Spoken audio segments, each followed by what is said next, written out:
Olá, minha gente. Unidade 7 chegando, né? A gente precisa terminar a nossa parte de fenômenos ondulatórios. E na aula passada, unidade 6, a gente falou, né, terminamos a refração e depois falamos a respeito de interferência, onda estacionária, difração, né? E ficou faltando a polarização, que é o nosso último fenômeno ondulatório, né? Então, aqui nós temos, né, uma onda se propagando em diversas direções, e essa direção, no caso, essas diversas direções, elas acabam, né, tomando uma direção somente. O que que nós temos? Antes delas passarem por esse filtrozinho aqui, nós dizemos que elas são não polarizadas, ou seja, uma onda normal. Após elas passarem por esse filtro, elas serão polarizadas. O que que significa dizer? Polarizar uma onda significa deixar ela vibrar somente num plano ou numa direção.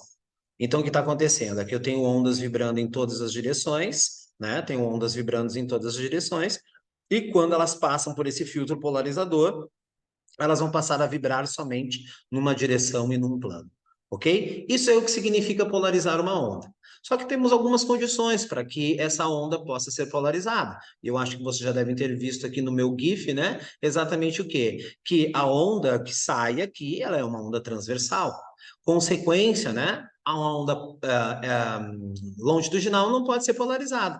Esse é uma comprovação, né, de que o som é uma onda que não pode ser polarizada, portanto, ele é longitudinal. Já as ondas eletromagnéticas são transversais, por consequência, todas elas podem ser polarizadas.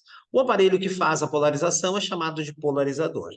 Então, aqui, a gente tem, por exemplo, uma outra situação, não utilizando onda eletromagnética, e sim utilizando onda mecânica, né? Então, ali, o que eu estou mostrando? Estou mostrando uma corda, ao invés de ser, né, movimentada desse jeito, eu estou dizendo que ela está sendo movimentada em círculos. O que vai acontecer? Ela vai passar, né, a vibrar em todas as direções. Consequência disso, né? Ela não é polarizada. Aí eu vou passar por dentro de um filtro polarizador. Nesse caso aqui, um pedacinho de madeira com um orifício. Quando essa onda chegar aqui, ela vai passar, ou o filtro só vai deixar ela vibrar numa direção, e aí nós teremos do outro lado uma onda polarizada.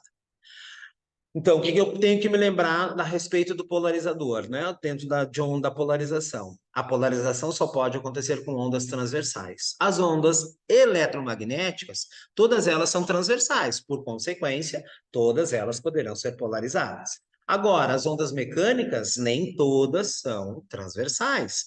Consequência, as ondas mecânicas, para serem polarizadas, elas precisam ser transversais. Mas nós sabemos, por exemplo, que uma onda mecânica pode ser o quê? Uma onda longitudinal.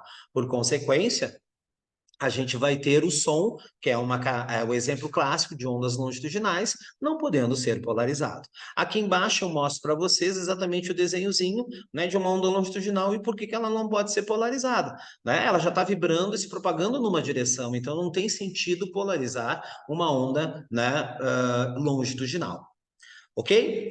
Na sequência, eu falo para vocês de alguns fenômenos que são explicados pela polarização. O primeiro deles é a situaçãozinha dessa foto aqui. Se vocês chegam numa vitrine com muita iluminação, muito sol, vocês vão encontrar esse tipo de problema, que é exatamente o quê? O reflexo das coisas que estão fora da vitrine. Então, dependendo da situação, a gente não consegue enxergar o que está dentro da vitrine, né? Por quê? Porque eu estou vendo também a reflexão das coisas que estão acontecendo fora. Então, se eu for tirar uma foto dessa vitrine, eu vou enxergar basicamente essa fotinho que está aqui. Agora, se eu colocar na minha máquina fotográfica um filtro polarizador, vai acontecer o que está mostrando embaixo. Por quê? Porque essas reflexões que ocorrem aqui no vidro, elas voltam polarizadas. E aí eu vou botar um filtro que vai impedir dessas ondas polarizadas de passar. Consequência, o filtro, né, impede essas ondas de passar, por consequência, ele não vai enxergar, por consequência, ele não vai ter a imagem dos objetos refletidos. Isso acontece também com aquele óculos, não sei se vocês já ouviram falar, aquele óculos que eles dizem que é para dirigir à noite. Na realidade, o que que acontece? Está dirigindo à noite, alguém colocar uma luz, né, alta no teu espelho retrovisor, aquela luz quando sair do espelho retrovisor e vier até os seus olhos, ela está polarizada. Então, se tu botar um óculos, esse óculos, ele tem um filtro polarizador e ele vai permitir com que essa luz que está sendo refletida seja bloqueada, e aí a gente não enxerga. Então, né, o pessoal coloca assim, é óculos para dirigir à noite. Não, ele é óculos para dirigir numa situação em que a gente tenha reflexo, né, e a gente não quer que esse reflexo chegue até os nossos olhos. Alguns óculos de aumento, né, também têm essa propriedade polarizadora. Uma outra situação em que a gente utiliza o polarizador seria no cinema 3D. Como é que ele funciona rapidamente para vocês entenderem? O cinema 3D são duas câmeras que são filmadas simultaneamente. O que que vai acontecer? Elas são espaçadas em média, né, dos nossos olhos e essa projeção ela ocorre, né, simultaneamente lá. Né? O que que vai acontecer? Como é que nós enxergamos a profundidade, ou nós temos a sensação de profundidade? Exatamente porque o olho direito enxerga diferente do esquerdo. Consequência, né, gente? A gente tem que entender que quando a gente junta as duas informações, o nosso cérebro dá a ideia de profundidade.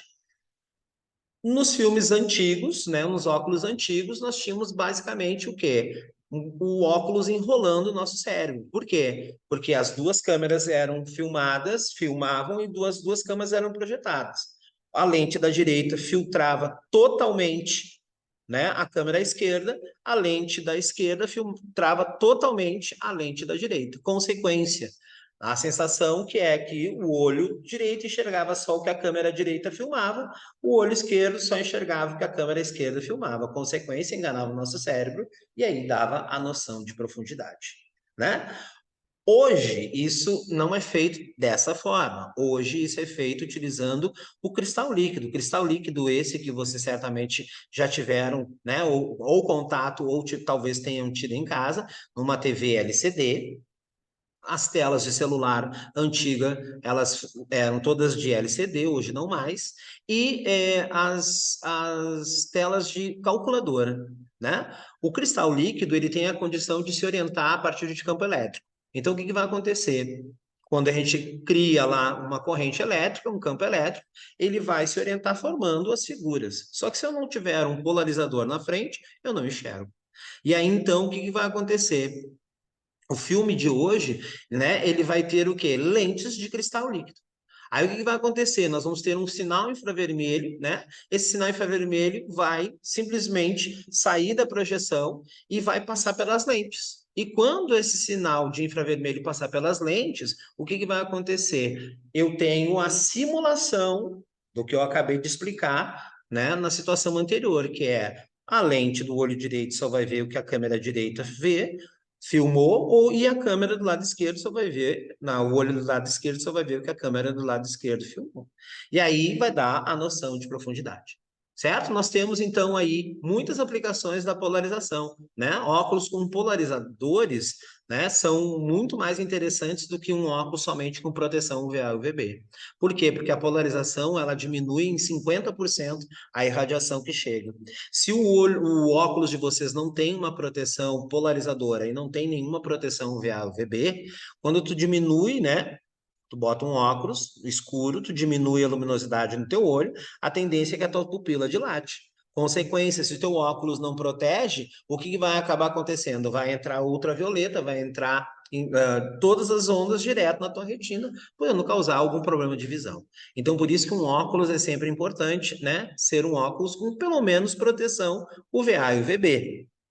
Mas se tiver a polarização, é melhor ainda. Com isso, a gente fecha a parte de fenômenos ondulatórios, ok?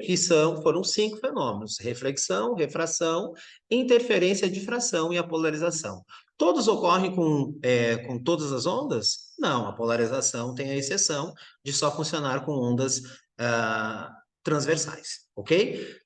É muito importante que vocês entendam essa partezinha.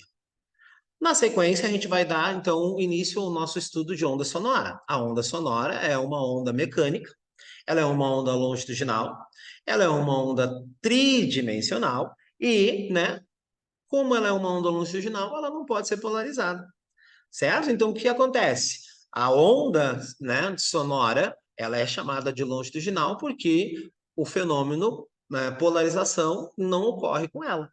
Então, o que vai acontecer? Por não ocorrer com ela, ela é uma onda longitudinal. Por que ela é mecânica? Porque ela precisa de meio para se propagar, né? E ela é tridimensional porque ela se propaga para todas as direções ao mesmo tempo, certo? Onde é que eu encontro, né, situações de onda sonora, além daquelas que a gente consegue ouvir, né? A gente tem aplicação, por exemplo, de ondas sonoras, né, em radares, né, ou no sonar. A gente tem a questão da ecografia, né? Só que aí a gente classifica como uma onda ultrassônica, né? Não é uma onda sonora, porque não sendo onda sonora a gente não consegue ouvir, né? Então a gente tem ali basicamente uma onda mecânica longitudinal tridimensional, mas só que eu não consigo ouvir, certo? Então ali nós temos a aplicação dessas ondas sonoras. Na sequência, a gente tem aqui uma explicaçãozinha básica de como funciona, né, a onda sonora. Então, para isso, eu vou usar aqui o nosso aplicativo, vamos abrir o aplicativo e vou compartilhar a tela do nosso aplicativo. Aqui. Então, eu tenho aqui diversas opções no nosso aplicativo, vou pegar aqui a introdução, ok? É possível ter o som, ó. Tá num volume bem baixo. Vou tirar por enquanto, porque por enquanto não está me interessando. O que que acontece? Ó? Se vocês forem observar, a onda ela está sendo transmitida em forma circular. Na realidade, ela é esférica, tá? Ela vai se distribuir para todos os lados, ela é esférica. Então, o que que vai acontecer? Quando a gente pega e está muito longe da fonte, né? Essas ondas circulares, elas vão se tornar ondas planas. Então, é como se eu tivesse retas, né, paralelas chegando até o meu ouvido. Então, eu posso considerar, né, o som nesta situação como uma onda plana bidimensional, que é bem mais fácil de trabalhar. Mas o que que nós temos aqui? Nós temos a nossa fonte e ela vai emitir para todos os lados. O branco, vamos dar um pause aqui, o branco é a nossa crista e a parte escura é o nosso vale. Ok? Tranquilo? Bom, aí o que acontece? A gente vai falar, vamos voltar lá no nosso, vou compartilhar aqui só um pouquinho, voltando para a nossa aula. Então aqui, né? Então aqui eu tenho o quê? A explicaçãozinha exatamente do que eu acabei de falar. Eu tenho a minha fonte S aqui, como ela está em repouso, guardem essa informação. Eu tenho o quê? Eu tenho a onda chegando, todas essas ondas chegando até o meu ouvido. Então, cada onda dessa é chamada de frente de onda. Então, os tracinhos são as cristas e os intervalos entre duas cristas consecutivas, nós temos o vale. Ok? Se nós pegarmos a uma distância tão grande em relação à fonte, nós podemos dizer então que essa nossa onda ela se torna plana, né? E eu tenho condições de trabalhar ela num desenho bidimensional, ok? Mas lembrando-se sempre que o som é uma onda tridimensional que se propaga de forma esférica. Na continuação, a gente vai falar sobre a velocidade. A velocidade do som, óbvio, como uma onda, vai depender do meio onde ela está se propagando. Meios menos densos, a onda mecânica se propaga mais lentamente. Meios mais densos, a onda mecânica se propaga mais intensamente. Consequência, né? Então, aqui eu tenho diversos valores de velocidade da onda sonora em diversos meios. Se vocês observarem, os maiores valores de velocidade ocorrem aonde? Nos sólidos, tá? Nós iremos usar a onda sonora a uma temperatura de 20 graus Celsius e um valor de aproximadamente 340 metros por segundo. Do mesmo jeito que a da luz, 3 vezes 10 a 8 metros por segundo, a velocidade do som é 340 metros por segundo. Ah, mas por que a 20 graus Celsius? É um padrão, ok? Porque se nós alterarmos a temperatura, nós vamos alterar a densidade desse ar e, por consequência, nós vamos alterar o valor da velocidade, ok? Lembrando que uma onda, a velocidade de uma onda só muda se o meio mudar. Nesse caso, isso vale também para o som. Então, se ele está numa parte onde está mais quente e vai para uma parte onde está mais fria, nós temos exatamente uma mudança de meio e a velocidade ela vai se modificar. Sim? Na sequência, a gente fala, então, né, daquilo que a gente chama de banda de frequência da onda sonora. Como assim? A banda de frequência, ela está exatamente no menor valor que nós conseguimos ouvir e no maior valor de frequência que nós conseguimos ouvir.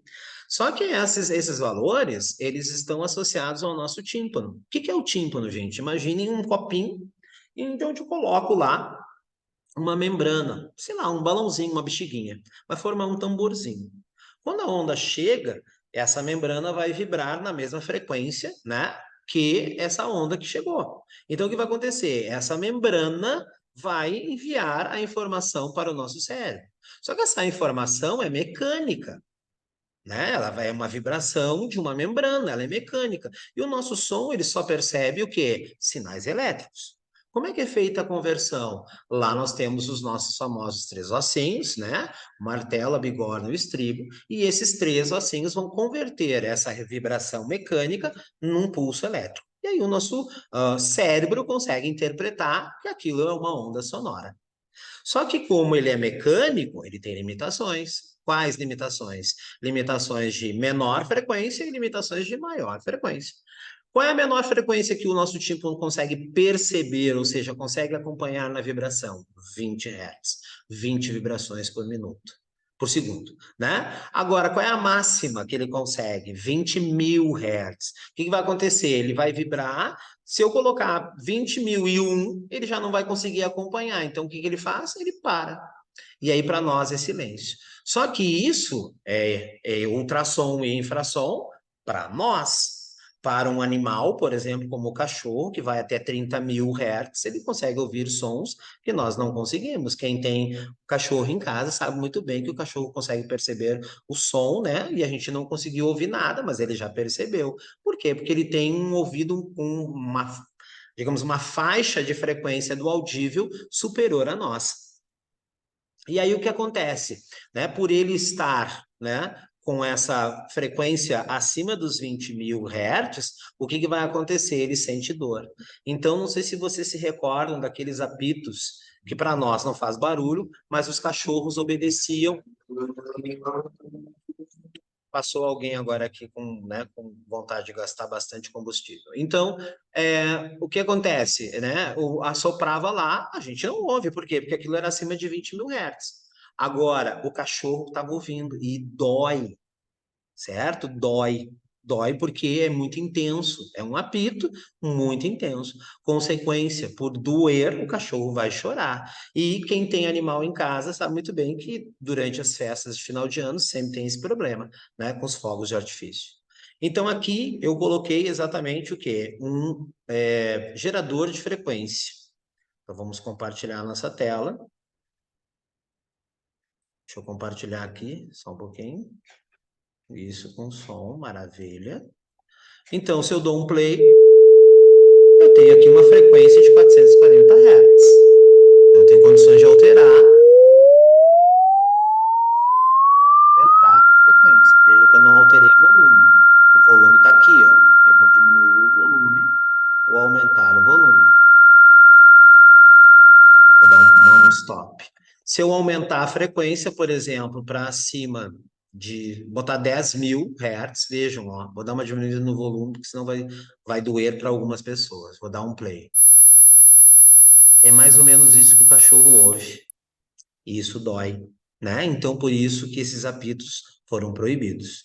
Aqui, esse nosso gerador, ele consegue ir até 20.154 Hz, ok? Então, o que eu sugiro para vocês? Vocês irem para um ambiente extremamente silencioso, de preferência à noite, e fazer um teste. Eu, por exemplo, acima de 15.000 Hz, eu já não consigo mais ouvir, né? Em função do quê? De ambientes muito tumultuados, então eu já perdi um percentual de audição.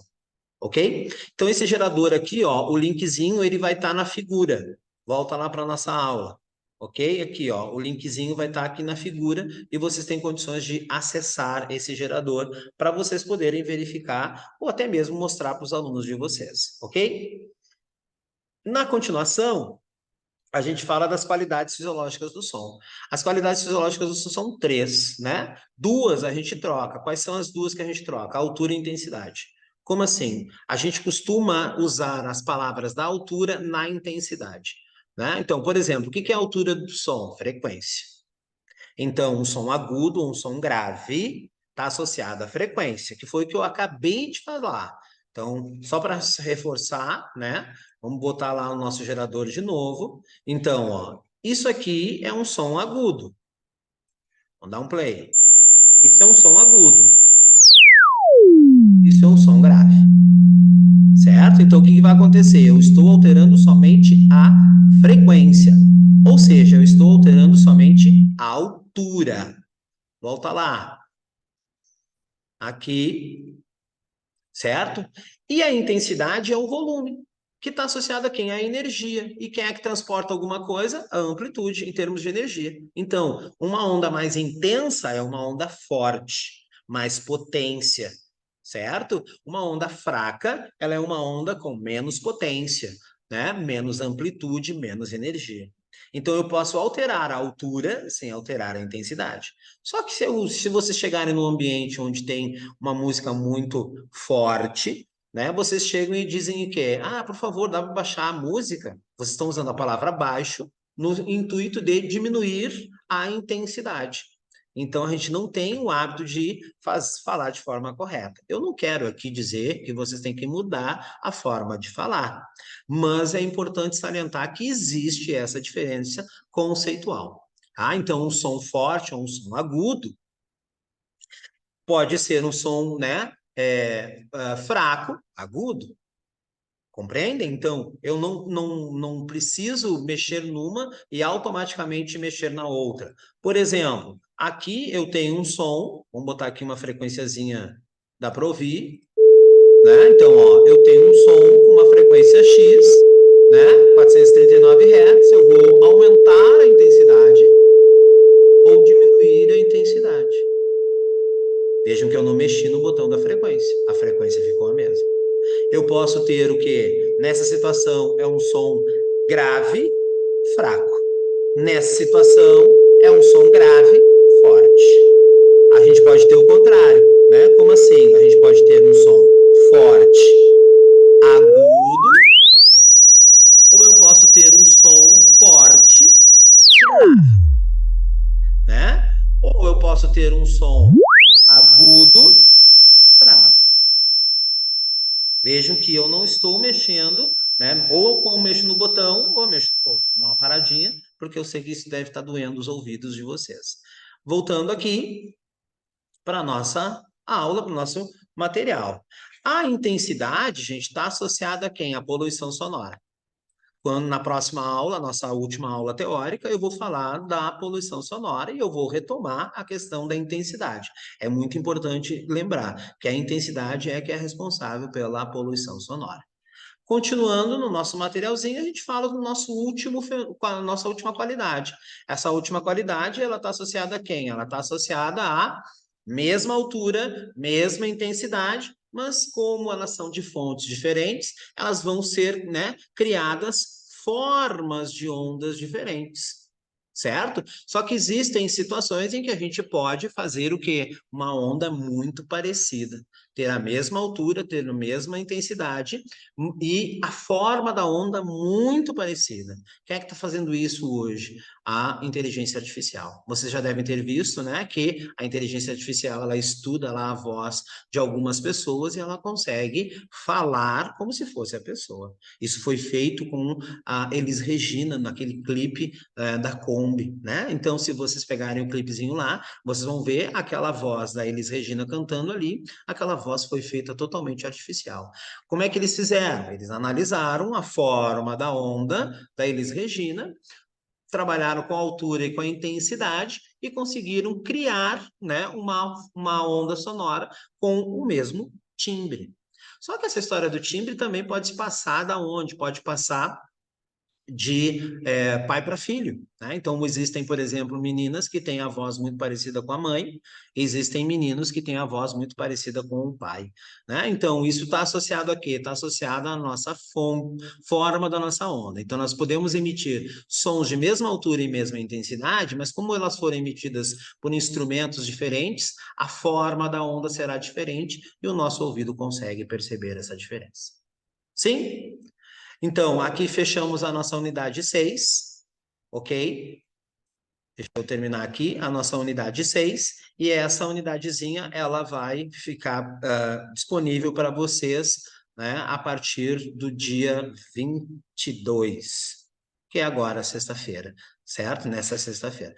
Uma coisa importante salientar para aqueles que assistem os meus vídeos, né? Salientar bem o seguinte: eu coloco data para entrega, né? Uma data para entrega, mas eu não estou fechando as atividades. Então, existe a possibilidade de fazer ainda as atividades atrasadas, tá? Então, é muito importante salientar isso. Certo, gente? Então, uma boa semana para vocês, fiquem com Deus e até a nossa aula da semana que vem. Tchau, tchau.